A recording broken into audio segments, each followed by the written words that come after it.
Hello everyone, welcome back to toppers biology. और toppers biology की जो हमारी बैच है उम्मीद बैच 2022, इसमें भी आप सबका स्वागत है। फ्रेंड्स, जैसे आप जानते हो कि यहाँ पे जो उम्मीद बैच 2022 है, जहाँ पे हम बोर्ड 2022 में बायोलॉजी की प्रिपरेशन कर रहे हैं और जहाँ पे हमारा टारगेट है बायोलॉजी में 90+ मार्क्स लाना, दैट इज अवर टारगेट। और इसके अकॉर्डिंग जो हमारी उम्मीद बैच है उसमें हमारा फर्स्ट चैप्टर ऑलरेडी हमने कंप्लीट कर दिया है। जैसे फर्स्ट चैप्टर था हमारा स्टैंडर्ड 12th का रिप्रोडक्शन इन ऑर्गेनिज्म, तो रिप्रोडक्शन इन ऑर्गेनिज्म हमने पूरा चैप्टर कंप्लीट कर दिया है। उसके कम से कम 7 लेक्चर है, 7 लेक्चर है। और लास्ट सेशन में हमने चैप्टर 2 जो है हमारा standard 12th sexual reproduction in flowering plants, तो लास्ट सेशन में हमने सेकेंड चैप्टर स्टार्ट कर दिया था sexual reproduction in flowering plants. और वहां पे हमने बात की थी फ्लावर्स के बारे में, जहाँ पे हमने फ्लावर्स के अलग अलग पार्ट्स के बारे में हमने डिस्कशन किया था। जैसे कि सेपल्स क्या होता है उसके बारे में हमने पढ़ा था, देन पेटल्स क्या होता है उसके बारे में हमने डिस्कशन की थी, देन स्टेमेंस के बारे में हमने पढ़ा था और कार्पेल के बारे में हमने पढ़ा था। आज जो हम बात करने वाले हैं वो है द स्टेमेंस। स्टेमेंस जिसको हम जनरली माइक्रोस्पोरोफिल भी बोलते हैं। Stamens is also known as a microsporophyll. Now friends, जैसे आप जानते हो कि जो फ्लावर होता है तो एंजियोस्पर्म में हम जो देखते हैं तो flower is a reproductive organ in all angiospermic plants, मतलब कि जितने भी फ्लावरिंग प्लांट्स है उन सब के अंदर जो फ्लावर है वो हमारा रिप्रोडक्टिव ऑर्गन होता है। तो जैसे हम एक बेसिक बात करते हैं, जैसे कि सपोज यहाँ पे ये हमारा फ्लावर है, ये थैलामस हो गया। Now this is thalamus and then ये आपका हो जाएगा सेपल, दिस इज सेपल जिसको हम जनरली कैलिक्स भी बोलते हैं। फिर ये हो जाता है हमारा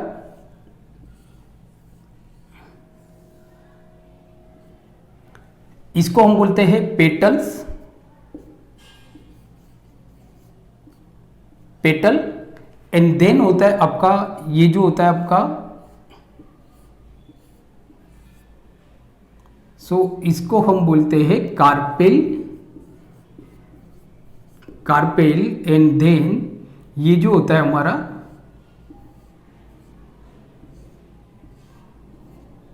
स्टेमेन।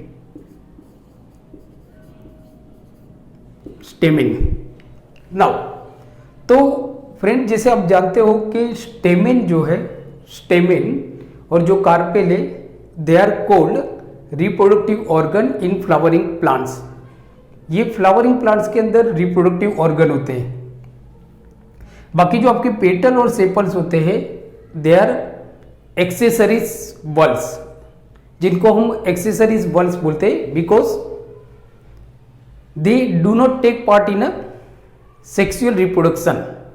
सेक्सुअल रिप्रोडक्शन में इनका कोई भी पार्ट्स नहीं होता है। दे जस्ट सपोर्ट द, या तो they just protect the stamens and carpel. ये स्टेमेंस और कार्पेल को जस्ट प्रोटेक्ट करते हैं। नाउ तो जैसे एज वी नो दैट कि stamens and carpels are called essential whorls, या तो they are called reproductive whorls in angiospermic plants या तो फ्लावरिंग प्लांट्स। अब जैसे आज जो हम बात करने वाले, आज जो हम डिस्कस करने वाले वो है हमारा स्टेमेन जिसको हम माइक्रोस्पोरोफिल भी बोलते हैं। It is also known as a microsporophyll. Stamens को हम माइक्रोस्पोरोफिल भी बोलते हैं। तो एक चीज आपको याद रखना है कि stamen is a mail reproductive organ in flowering plants. जो फ्लावरिंग प्लांट्स होते हैं उनमें स्टेमेन मेल रिप्रोडक्टिव ऑर्गन होते हैं जिनके अंदर पोलन ग्रेन प्रोड्यूस होते हैं, जिनके अंदर पोलन ग्रेन प्रोड्यूस होते हैं। तो आज जो हम बात करेंगे वो स्टेमेन्स के बारे में बात करेंगे। तो स्टेमेन्स को पहले तो हम क्या क्या बोलते हैं वो हम देख लेते हैं, क्योंकि स्टेमेन्स को आप माइक्रोस्पोरोफिल भी बोल सकते हैं। इवन जो स्टेमेन है उसको हम एंड्रोसियम भी बोलते हैं, androecium. Stamen is also known as androecium.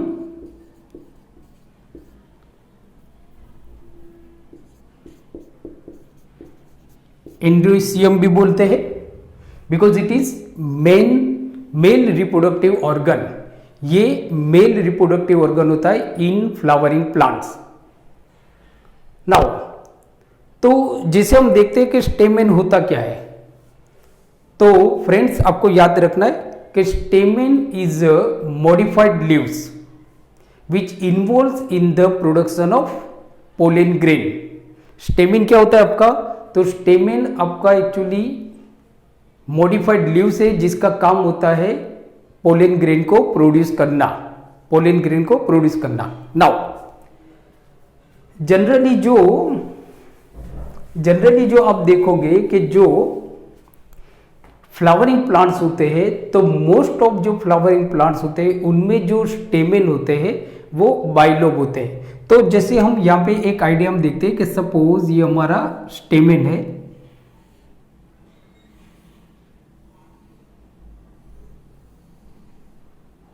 so this is the stamen. Now so upper part of the stamen is called anther। जो स्टेमेन का जो अपर पार्ट होगा उसको हम बोलेंगे एंथर। एंड देन एक आपका लॉन्ग सिलिंड्रिकल स्लेंडर पार्ट होता है, a long cylindrical slender part is called a filament, that is called a filament.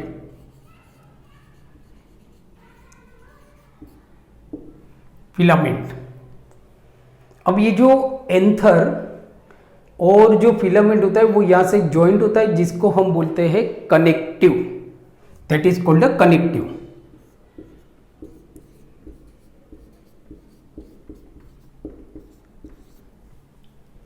तो फ्रेंड्स ये हमारा एक बेसिक स्ट्रक्चर हो गया स्टेमेन का, जिसको हम बोलते हैं मेल रिप्रोडक्टिव ऑर्गन।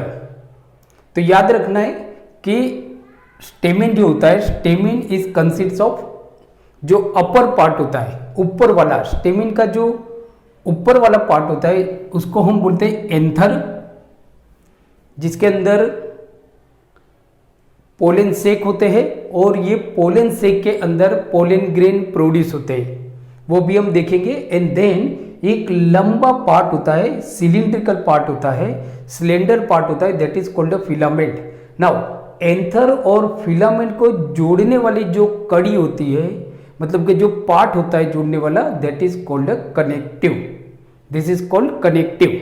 नाउ अब ये तो हो गया हमारा एंथर का बेसिक पार्ट, बराबर। नाउ अब जनरली आपको याद रखना है कि मोस्ट ऑफ द एंजियोस्पर्मिक जो फ्लावर होते हैं उनके जो एंथर होते हैं दे आर जनरली बाइलॉब, मतलब कि ज़्यादातर जो फ्लावरिंग प्लांट्स होते हैं उनके जो फ्लावर में जो एंथर्स होते हैं वो जनरली बाइलॉब होते हैं, बाइलॉब मतलब कि बाइलॉब।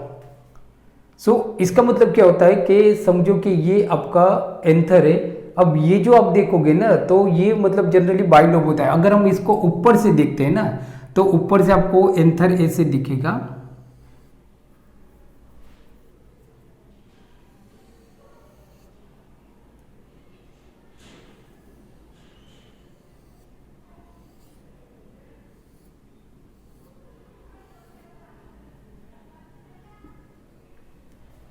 तो इस तरह से आप जो देखोगे, तो अगर हम ऊपर से देखते हैं कि सपोज कि ये हमारा एंथर है, ये हमारा मतलब कि स्टेमेन है, दिस इज फिलामेंट और ये हमारा एंथर है। अगर ये एंथर को हम ऊपर से देखेंगे ना, ऊपर से, तो ये हमको ऐसा दिखेगा, दो लॉब दिखेंगे, ये फर्स्ट लॉब है और ये आपका सेकेंड लॉब है, दो लॉब आपको दिखेंगे, बराबर। मतलब कि जनरली जो एंजियोस्पर्मिक फ्लावर के जो एंथर होते हैं दे आर जनरली बाइलॉब, ये याद रखना है आपको, दे आर जनरली बाइलॉब।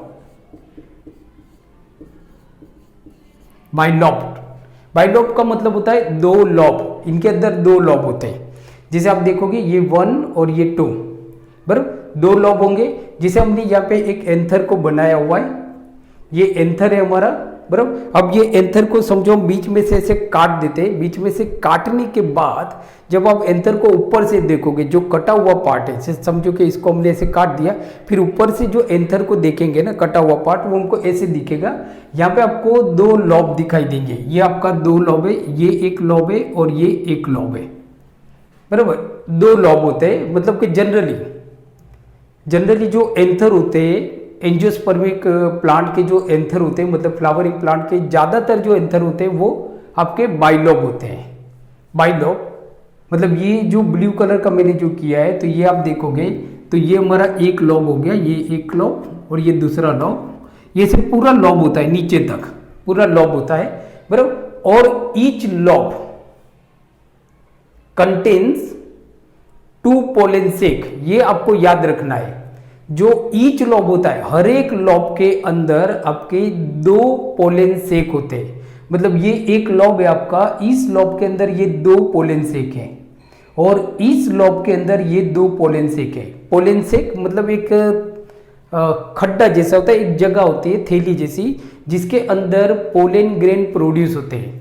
पोलन सेक, बराबर, मतलब हम ऐसा बोल सकते हैं कि जो 2 लॉब होते हैं तो ईच लॉब कंटेन्स 2 पोलन सेक, हर एक लॉब के अंदर 2 पोलन सेक होते हैं। तो इसका मतलब क्या हो गया कि जो फ्लावर, जिस फ्लावर में एंथर बाइलॉब होगा उसके अंदर 4 पोलन सेक होंगे। प्लीज रिमेंबर कि जो बाइलॉब एंथर होगा, बाइलॉब एंथर हैविंग 4 पोलन सेक, 4 पोलन सेक होंगे, 4 पोलन सेक। अंडरस्टूड, बराबर। कुछ कुछ प्लांट होते हैं, कुछ ऐसी भी फैमिली है जैसे कि मेलवासी फैमिली, मेलवासी फैमिली के जो एंथर होते हैं, याद रखो आप, मेलवासी। मेलवासी फैमिली के जो एंथर होते हैं उनमें एक ही लॉब होता है, एक ही लॉब। जैसे ये हमारा 2 लॉब है, तो समझो कि ये हमारा मेलवासी फैमिली का एंथर है, तो इसमें ये एक ही लॉब होगा, बराबर। और ये एक लॉब के अंदर 2 पोलन सेक होंगे। अगर इसको हम काटेंगे बीच में से तो ये आपको ऐसे दिखेगा, बराबर, यू दिखेगा। अब इसके अंदर 2 लॉब होंगे, इसके अंदर 2 लॉब होंगे आपका, फर्स्ट ये और सेकेंड ये, सॉरी 2 पोलन सेक होंगे। लॉब एक ही होगा, 2 पोलन सेक होगा। तो जैसे हम बात करते हैं कि ज्यादातर जो फ्लावरिंग प्लांट्स होते हैं उनके जो एंथर होते हैं वो ज्यादातर बाइलॉब होते हैं और हर एक लॉब के अंदर 2 पोलन सेक होते हैं, 2 पोलन सेक होते हैं। तो जो फ्लावर, जिस फ्लावर का एंथर बाइलॉब होगा उसके अंदर 4 पोलन सेक होंगे और जिस फ्लावर का एंथर मोनोलॉब होगा, मतलब एक ही लॉब होगा, उसके अंदर 2 पोलन सेक होंगे, 2 pollen sac. Now pollen sac को हम माइक्रोस्पोरेंजिया भी बोलते हैं। Pollen sac is also known as a microsporangia. Now अब ये आपके 2 पोलन सेक होते हैं, ये 2 पोलन सेक के बीच में एक वॉल होती है। समझो कि ये हमारा एक पोलन सेक है, ये दूसरा पोलन सेक है, ये third and then this is fourth. ये 4 पोलन सेक हो गए और ये एक लॉब है और ये एक लॉब है, मतलब हर एक लॉब के अंदर 2 पोलन सेक है। नाउ अब ये जो दोनों पोलन सेक जिसको हम माइक्रोस्पोरेंजिया भी बोलते हैं, और पोलन सेक वो जगह होती है जहां पे पोलन ग्रेन प्रोड्यूस होते हैं, मतलब कि माइक्रोस्पोर्स प्रोड्यूस होते हैं। याद रखना है, जब ये पोलन सेक मैच्योर हो जाता है तो इट प्रोड्यूस माइक्रोस्पोर्स, मतलब कि पोलन ग्रेन प्रोड्यूस करते हैं, बराबर। नाउ अब जब ये एंथर जब ये एंथर मैच्योर हो जाता है, जैसे मैंने आपको क्या बताया कि ये दो पोलन सेक है, ये एक पोलन सेक है और ये दूसरा पोलन सेक है, इनके बीच में वॉल होती है, इनके बीच में वॉल होती है, वॉल दीवार है, बराबर। नाउ जब ये एंथर मैच्योर हो जाता है, जब ये आपका एंथर मैच्योर हो जाएगा ना, तो ये दो पोलन सेक के बीच में जो वॉल है ना, ये वॉल आपकी डीजनरेट हो जाती है, मतलब गायब हो जाती है, डीजनरेट हो जाती है। और इस तरह से ये जो दोनों पोलन सेक होते हैं, दे फ्यूज विथ ईच अदर, एक दूसरे के साथ फ्यूज हो जाते हैं। और इस तरह से आप देखोगे ना, तो जो मैच्योर एंथर होता है, बराबर, मैच्योर एंथर ये फ्यूज हो गए, ये आपके फ्यूज हो गए।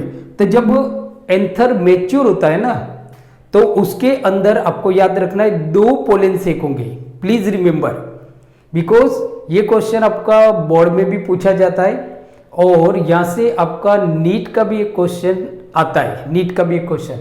तो जो मैच्योर एंथर होगा, मैच्योर एंथर, जिसके अंदर क्या होंगे कि जो दो, हर एक लॉब के अंदर जो दो पोलन सेक होते हैं, इनके बीच में जो वॉल होती है, तो जब ये एंथर मैच्योर हो जाता है, तो ये जो वॉल होती है ये डीजनरेट हो जाती है, मतलब गायब हो जाती है, और दोनों पोलन सेक एक दूसरे के साथ फ्यूज हो जाते हैं। और इस तरह से आप देखोगे तो जो मैच्योर एंथर होता है, मैच्योर बाइलोब एंथर, उसमें दो पोलन सेक होंगे, दो पोलन सेक होंगे, therefore it is called dithecous, it is called डाइथिकस।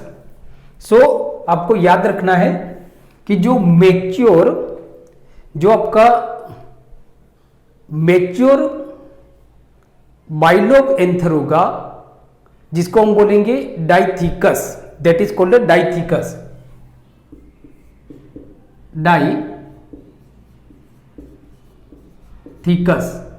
डाइथिकस हम बोलेंगे, बराबर।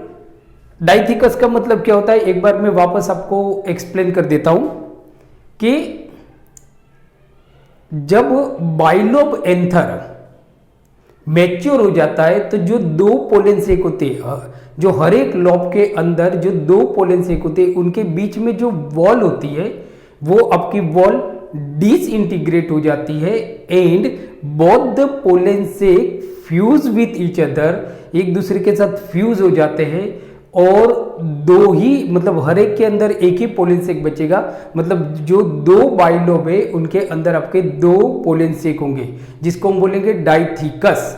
बट जैसे मैंने आपको बताया कि जो मेलवासी फैमिली होते हैं, उनके अंदर क्या होता है, एक ही लॉब होता है, और ये एक लॉब के अंदर दो पोलन सेक होते हैं, ये एक लॉब के अंदर दो पोलन सेक होंगे। और जब ये एंथर मैच्योर हो जाएगा, तो ये दोनों के बीच में जो वॉल है वो डिसइंटीग्रेट हो जाएगी, और एक ही पोलन सेक बचेगा, एक ही पोलन सेक बोला जाएगा, जिसको हम बोलते हैं मोनोथिकस। सो मोनोथिकस।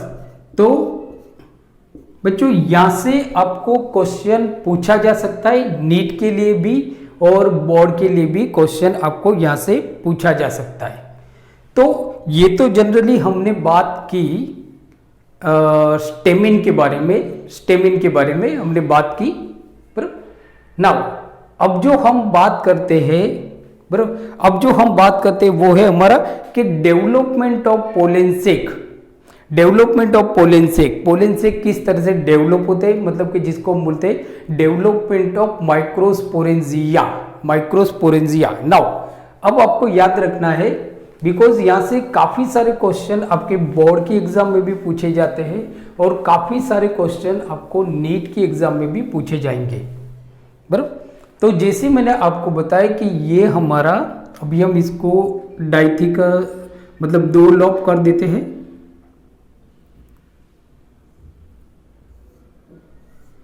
ये आपके मतलब हर एक लॉब के अंदर दो पोलन सेक हो गए, सॉरी, मतलब हमने इसको चार पोलन सेक बना दी। नाउ अब जो हम देखते हैं वो है मतलब कि development of pollen sac, pollen sac किस तरह से डेवलप होते हैं उसके बारे में हम बात करते हैं। तो जैसे सबसे पहले हम समझते हैं कि जो यंग एंथर होता है, वेरी यंग एंथर, मतलब एंथर अभी ही बना है, अभी बना है एंथर, नया नया है, मतलब कि वेरी यंग एंथर। अब ये यंग एंथर के अंदर पोलन सेक तो होंगे नहीं, ये जो यंग एंथर है इसके अंदर पोलन सेक नहीं होगा। तो जैसे एंथर की अगर हम बात करें, इसको थोड़ा हम बड़ा करके देखते हैं, तो ये एंथर आपका ऐसे होता है,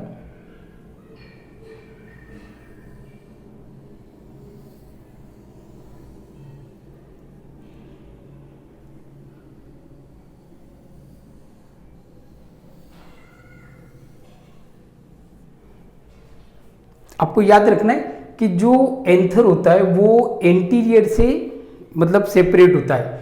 जो दोनों लॉब होते हैं, दोनों लॉब एंटीरियर से सेपरेट होते हैं, बट बैक से, पीछे की तरफ से they are jointed by connective, connective से दोनों जॉइंटेड होते हैं। और ये कनेक्टिव के अंदर वेस्कुलर टिश्यू होता है, ये कनेक्टिव के अंदर आपका वेस्कुलर टिश्यू है, बराबर। नाउ अब हम जैसे बात करते हैं कि ये आपका एक यंग एंथर है, वेरी यंग एंथर। अभी इसके अंदर पोलन सेक नहीं बने, पोलन सेक नहीं बने तो पोलन ग्रेन का तो सवाल ही पैदा नहीं होता है। अभी इनमें पोलन सेक बनेंगे, मतलब वो थैली बनेंगे, मतलब इस तरह से पोलन सेक बनेंगे, बराबर नाउ, जिसके अंदर पोलन ग्रेन प्रोड्यूस होंगे। अब होता क्या है कि हम ऐसा बोल सकते हैं कि a very young anther contain numerous actively dividing meristematic cell. ये जो young,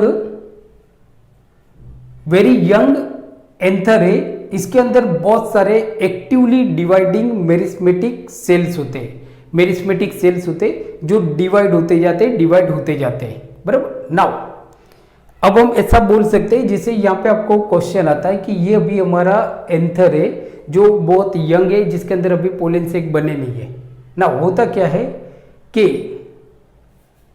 beginning of the pollen sac, या तो हम ऐसा बोल सकते हैं कि development of pollen sac begins with the differentiation of archesporial cells. ये याद रखना है, बहुत ही इंपॉर्टेंट क्वेश्चन है आपका, आर्किस्पोरियल सेल्स।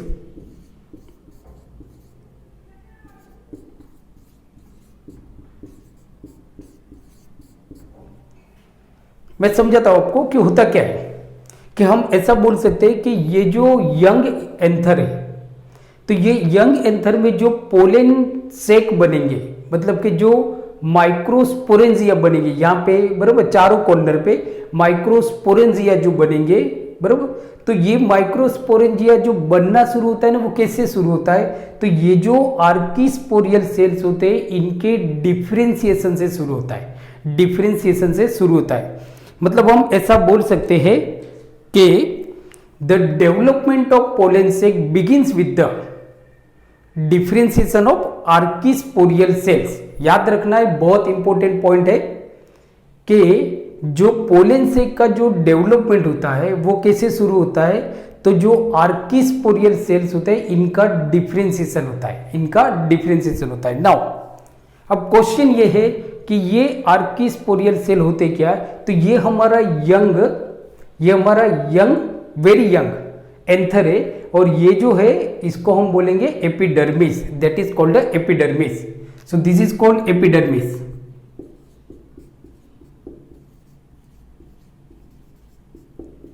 नाउ अब ये जो एपिडर्मिस के नीचे, मतलब यहाँ पे अंदर एपिडर्मिस के नीचे रीजन होता है, उसको हम बोलते हैं हाइपोडर्मल। हाइपोडर्मल एपिडर्मिस के जो नीचे होता है उसको हम बोलते हैं हाइपोडर्मल।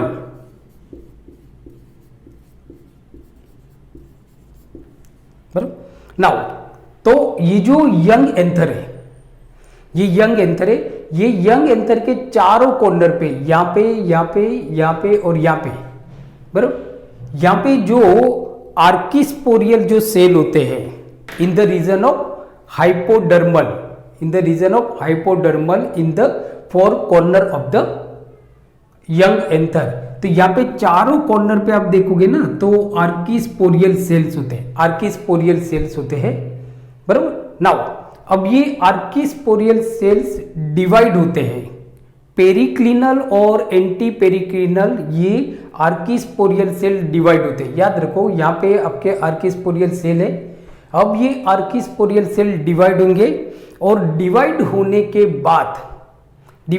बाद होता क्या है, तो आर्किस्पोरियल सेल आपके डिवाइड होंगे और डिवाइड होने के बाद ये दो लेयर बनाएंगे। एक बाहर की तरफ एक लेयर बनाएंगे, मतलब कि ये एपिडर्मिस के नीचे एक लेयर बनाएंगे, बराबर। एपिडर्मिस के नीचे एक लेयर बनाएंगे जिसको हम बोलेंगे, वो जो नीचे जो लेयर बनाएंगे उसको हम बोलेंगे primary parietal layer.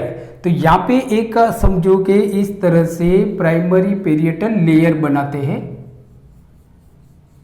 Primary parietal layer बनाएंगे। तो याद रखना ये कौन बनाता है कि जो चारों कॉर्नर पे एपिडर्मिस के नीचे जो हाइपोडर्मल रीजन होता है वहां पे जो आर्किस्पोरियल सेल्स होते हैं ये डिवाइड्स होते हैं। कैसे डिवाइड्स होते हैं? पेरिक्लिनल डिवाइड होते हैं या तो एंटी पेरिक्लिनल डिवाइड होते हैं। और इसके बाद फर्स्ट लेयर बनाएंगे जिसको हम बोलेंगे primary parietal layer. So first हम आपका बनेगा प्राइमरी पेरिएटल लेयर बनाएंगे और जो बाहर की तरफ मतलब कि एपिडर्मिस के नीचे और अंदर की तरफ इनर में ये लोग प्राइमरी स्पोरोजीनियस लेयर बनाएंगे। अब अंदर की तरफ एक लेयर बनाएंगे जिसको हम बोलेंगे प्राइमरी स्पोरोजीनियस लेयर। सो ये आपका प्राइमरी स्पोरोजीनियस लेयर बनेगा, बराबर, प्राइमरी स्पोरोजीनियस लेयर। तो सेकेंड जो लेयर बनेगा जो अंदर की तरफ बनेगा उसको हम बोलेंगे प्राइमरी स्पोरोजीनस लेयर। ये लेयर बनेगा आपका प्राइमरी स्पोरोजीनियस लेयर। नाउ तो यहां तक तो आपको मालूम पड़ गया।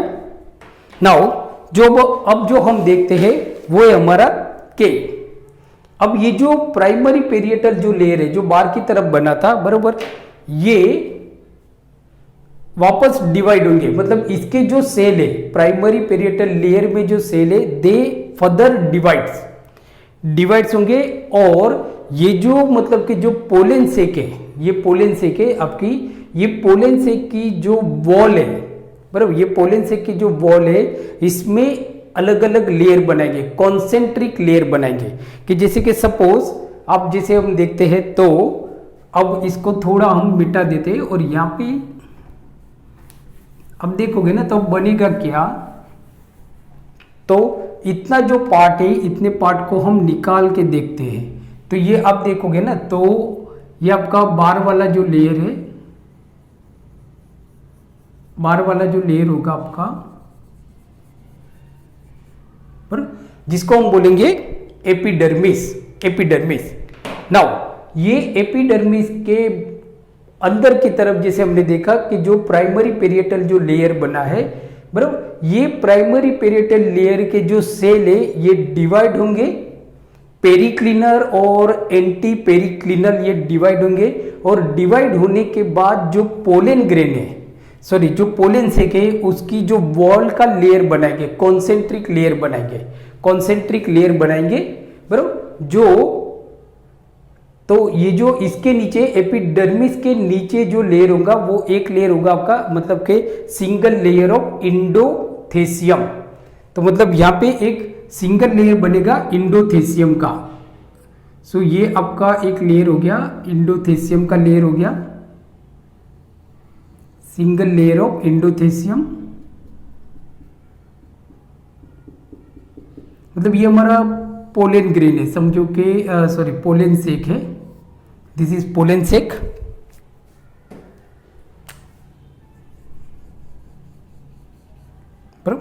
नाउ तो अंदर की तरफ एक लेयर जो आपका बना वो कौन सा लेयर बना,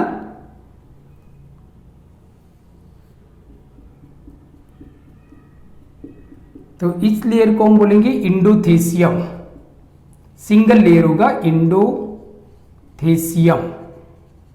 सिंगल लेयर, बराबर। नाउ फिर 1 2 3 मिडल लेयर बनेंगे, 1 2 3 एक या दो मिडल लेयर बनेंगे। तो समझो कि हम दो बना देते हैं तो ये दो हमारा मिडल लेयर बनेगा। तो तो ये एक लेयर बना आपका और ये हमारा दूसरा लेयर बना, मतलब 1 2 3 मिडल लेयर, तो इसको हम बोलेंगे मिडल लेयर। मिडल लेयर एक या दो या तो 3 मिडल लेयर बनेंगे और फिर अंदर की तरफ टेपेटम बनेगा, मतलब कि सिंगल लेयर ऑफ टेपेटम। तो ये हमारा टेपेटम बन गया, सिंगल लेयर ऑफ टेपेटम।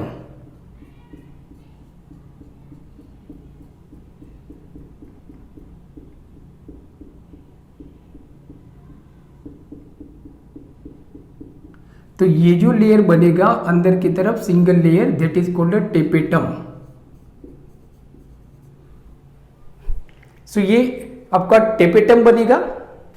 अब याद रखना है आपका कि ये जो टेपेटम के जो सेल होंगे, बरोबर, ये यूनी न्यूक्लिएट होंगे, बाई न्यूक्लिएट हो सकते हैं या तो मल्टी न्यूक्लिएट होंगे।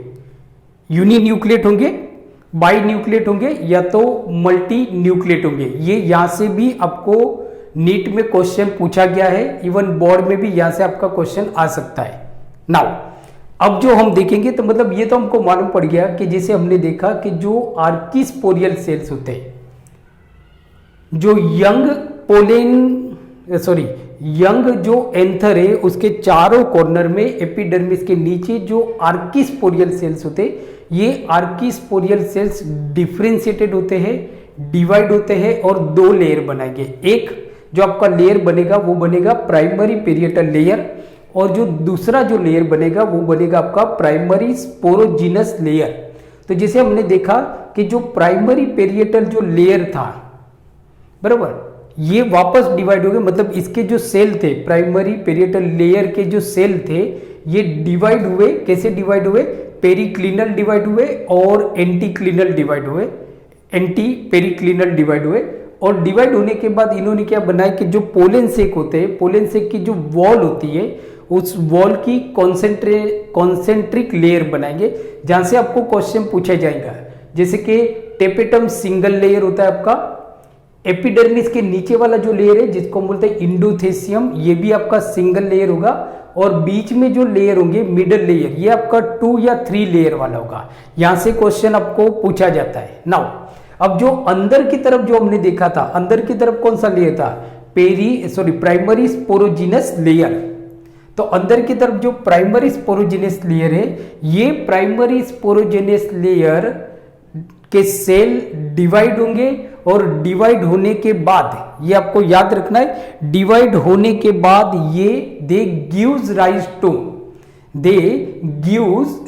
To diploid sporogenous tissue. Please remember कि ये जो प्राइमरी स्पोरोजिनस लेयर के जो सेल है ये डिवाइड होंगे, और डिवाइड होने के बाद they gives rise to diploid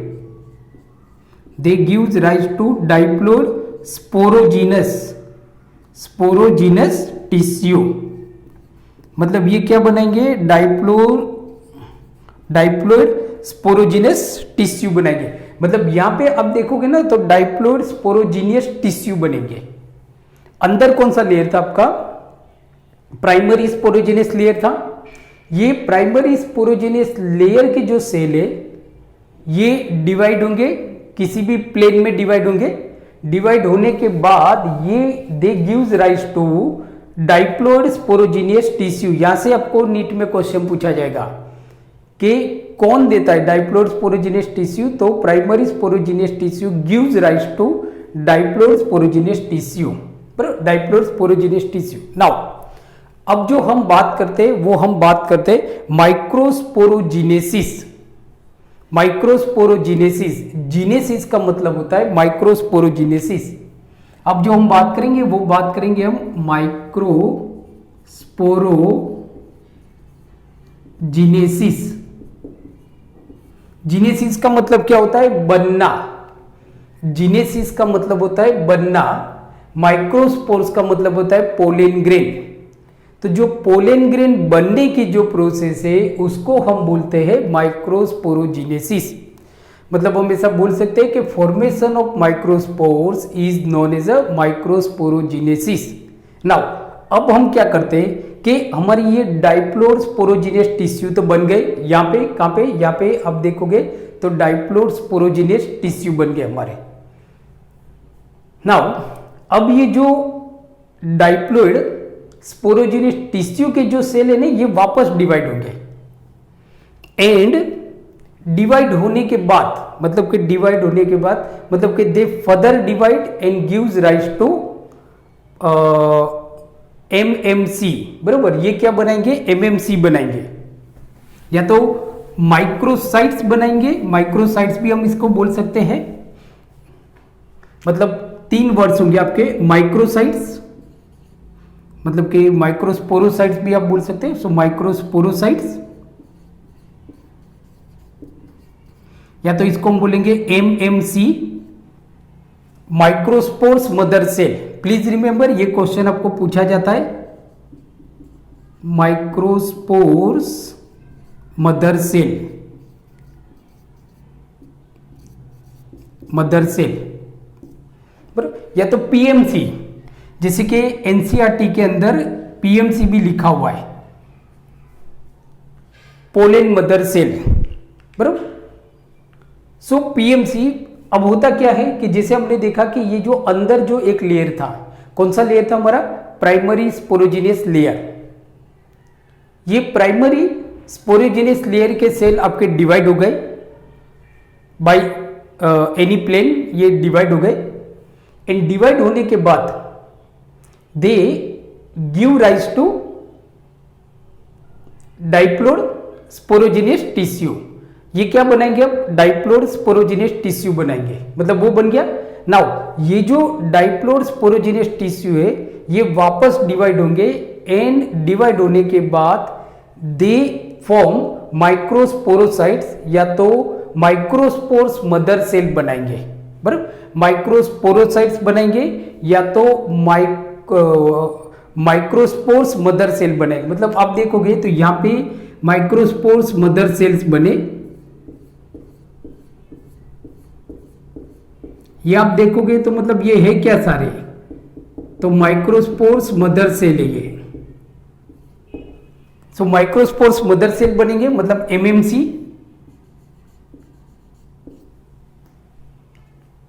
बराबर।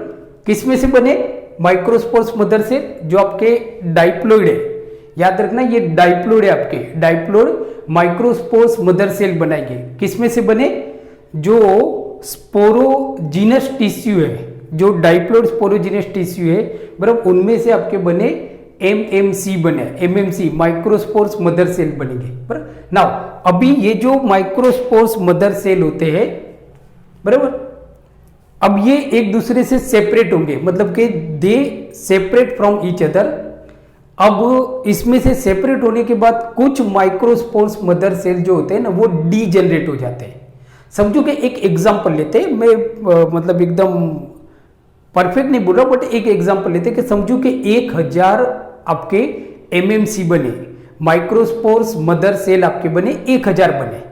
अब ये 1000 में से 300 मदर सेल जो है, माइक्रोस्पोर्स मदर सेल, ये डीजेनरेट हो जाते हैं and they give nutrition to the others microspores mother cell. जो दूसरे जो 700 जो आपके माइक्रोस्पोर्स मदर सेल बचे, उनको न्यूट्रिशन प्रोवाइड करेंगे, न्यूट्रिशन प्रोवाइड करेंगे, बराबर। नाउ मतलब हम ऐसा बोल सकते हैं, तो कुछ मतलब के सम माइक्रोस्पोरोसाइट्स या तो some microspores mother cell degenerate and they gives rise to, मतलब sorry, they gives nutrition to the other developing microspores mother cell. ये दूसरी जो डेवलपिंग माइक्रोस्पोर्स मदर सेल है, उनको न्यूट्रिशन प्रोवाइड करेंगे। नाउ अब आपको क्या याद रखना है, अभी ये जो आपके माइक्रोस्पोर्स मदर सेल जो है, बराबर, दे attach with each other by the cytoplasmic interconnection. मतलब ये जो होते हैं ना, ये जो माइक्रोस्पोर्स मदर सेल है, बराबर, समझो कि हम यहाँ पे बार बनाते, तो ये सारे जो माइक्रोस्पोर्स मदर सेल है, they are attach with each other, they are attach with each other by the cytoplasmic interconnection, by the cytoplasmic, they are connected with each other, by the cytoplasmic interconnection, जिसको हम plasmodesmata भी बोलते हैं, जिसको हम plasmodesmata भी बोलते हैं। Now so they are connected with the, तो मतलब अभी ये जो आपके माइक्रोस्पोर्स मदर सेल है ना, एक दूसरे के साथ अटैच है, अभी एक दूसरे से अलग नहीं हुए, चिपके हुए हैं। किससे चिपके हुए हैं कि ये लोग एक साइटोप्लाज्मिक इंटरकनेक्शन से एक दूसरे के साथ चिपके हुए हैं। नाउ अब होता क्या है कि they develop internal layer of callose. अब क्या करेंगे कि ये जो माइक्रोस्पोर्स मदर सेल है, जो अभी एक दूसरे से इंटरकनेक्टेड है, मतलब चिपके हुए हैं, अब ये जो हर एक जो माइक्रोस्पोर्स मदर सेल है, बराबर, they develop internal layer of callose. याद रखना है, दे डेवलप, ये पूछा जाता है आपको, they develop internal layers of callose, बराबर। केलोस मतलब बीटा 1,3 ग्लूकेन, केलोस डेवलप करेंगे कि समझो कि ये आपके माइक्रोस्पोर्स मदर सेल है, बराबर। अब ये माइक्रोस्पोर्स मदर सेल जो है ना, एक दूसरे से अटैच है, बराबर, साइटोप्लाज्मिक इंटरकनेक्शन से अटैच है। नाउ अब होता क्या है कि ये जो माइक्रोस्पोर्स मदर सेल है, तो they develop internal layer of callose. यहाँ पे ये लोग इंटरनल एक केलोस का लेयर डेवलप करेंगे, बराबर। अब ये जो इंटरनल जो लेयर होता है केलोस का, which break down the cytoplasmic interconnection, ये साइटोप्लाज्मिक इंटरकनेक्शन को तोड़ देता है। ये क्वेश्चन भी आपको नीट में पूछा जाता है, बराबर। तो ये क्या कहता है, ये जो केलोस है, ये जो साइटोप्लाज्मिक इंटरकनेक्शन है ना, इसको ब्रेक कर देता है। अब ये ब्रेक हो गया। अब ये ब्रेक होने की वजह से ये जो आपके माइक्रोस्पोर्स मदर सेल है, जो पहले एक दूसरे के साथ कनेक्ट थे, now they separate from each other, मतलब ये एक दूसरे से सेपरेट हो जाएंगे। ये आप देखो तो यहाँ पे दे सेपरेट फ्रॉम ईच अदर, एक दूसरे से सेपरेट हो गए। अभी ये कैसे है, इन सबके अंदर डाइप्लॉइड न्यूक्ली है, इन सबके अंदर डाइप्लॉइड न्यूक्ली है, प्लीज रिमेंबर, बराबर। तो इन सबके अंदर दे आर डाइप्लॉइड न्यूक्ली, मतलब ये सेपरेट हो गए, बराबर। नाउ अब ये जो सेपरेटेड माइक्रोस्पोर्स मदर सेल जो है, मतलब कि now the separated microspores mother cell, जो जिसका जो डाइप्लॉइड न्यूक्ली है, मतलब हम ऐसा बोल सकते हैं कि diploid nuclei of separated microspores mother cell, जो माइक्रोस्पोर्स मदर सेल जो एक दूसरे से सेपरेट हो गए, बराबर। ये इनके अंदर जो आपका डाइप्लॉइड न्यूक्ली है ना, ये डाइप्लॉइड न्यूक्ली का मियोसिस डिवीजन होगा, मियोसिस डिवीजन होगा। And due to the meiosis division they gives rise to haploid microspores, they gives rise to haploid microspores. तो आप देखोगे ना, तो अब ये आपका माइक्रोस्पोर्स मदर सेल है, ये आपका सेपरेट हो गया। सेपरेट होने के बाद इसके अंदर जो आपका डाइप्लॉइड न्यूक्ली है, ये डाइप्लॉइड न्यूक्ली का मियोसिस डिवीजन होगा, प्लीज रिमेंबर, मियोसिस डिवीजन होगा। इन मियोसिस डिवीजन की वजह से they gives rise to haploid microspores. तो अब आप देखोगे तो they gives rise to haploid microspores, बराबर। हैप्लॉइड माइक्रोस्पोर्स बनाएंगे by the process of cytokinesis, बराबर, साइटोकाइनेसिस। इस प्रोसेस को हम बोलेंगे साइटोकाइनेसिस। सो याद रखना है, now due to the cytokinesis of the diploid nuclei, due to the मतलब ये आपका आप देखोगे तो जो डाइप्लॉइड जो न्यूक्ली है, इसका मियोसिस डिवीजन हुआ and they gives rise to haploid microspores. क्या बने, ये हैप्लॉइड माइक्रोस्पोर्स बने। नाउ अब ये हैप्लॉइड माइक्रोस्पोर्स में क्या हो जाएगा, साइटोकाइनेसिस बनेगा। साइटोकाइनेसिस आपको मालूम है, साइटोप्लाज्म का बनना। Now due to the process of cytokinesis cytokinesis की प्रोसेस की वजह से ये जो हैप्लॉइड जो न्यूक्ली है, मतलब कि जो 4 हैप्लॉइड न्यूक्ली है, they gives rise to 4 haploid cell बनेंगे। ये they gives rise to 4 haploid cell, मतलब कि 4 सेपरेट सेल बनेंगे, बराबर। आप देखोगे तो 4 सेपरेट सेल बनेंगे, बराबर। तो मतलब हम ऐसा बोल सकते हैं कि एक जो मदर सेल से, एक जो मदर सेल है, बराबर, वो कितने हैप्लॉइड माइक्रोस्पोर्स को प्रोड्यूस करेगा। तो ये क्वेश्चन भी आपको पूछा जाता है। तो 1 MMC gives rise to 4 microspore cell, बराबर। ये 4 माइक्रोस्पोर्स को जन्म देता है, 4 माइक्रोस्पोर, मतलब कि 1 MMC gives rise to 4 microspores. MMC gives rise to 4 microspores, 4 microspores. Now अब ये जो 4 माइक्रोस्पोर्स जो बने, मतलब हुआ क्या कि आपका हैप्लॉइड माइक्रोस्पोर्स बने।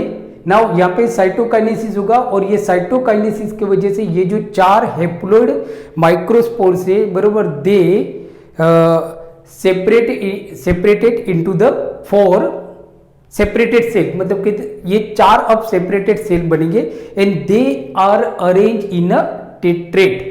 ये टिट्रेट में अरेंज होंगे, बराबर। ये जो है, मतलब कि ये जो 4 सेपरेट सेल बने, दे अरेंज इन अ टिट्रेट में अरेंज होंगे, बराबर। ये किसी भी ऑर्डर में, मतलब किसी भी तरह से हो सकते हैं, जैसे कि आइसोबाइलेटरल भी अरेंज हो सकते हैं। आइसोबाइलेटरल, 2 इस तरफ 2 इस तरफ, मतलब इस तरह से भी अरेंज हो सकते हैं आपके आइसोबाइलेटरल। सो आइसोबाइलेटरल भी अरेंज हो सकते हैं ये आपके, मतलब कि 2 इस तरफ 2 इस तरफ, या 2 ऊपर या 2 नीचे, आइसोबाइलेटरल अरेंज हो सकते हैं। दूसरा डेक्यूसेट अरेंज हो सकते हैं, बराबर। दे अरेंज डेक्यूसेट, मतलब कि ऐसे,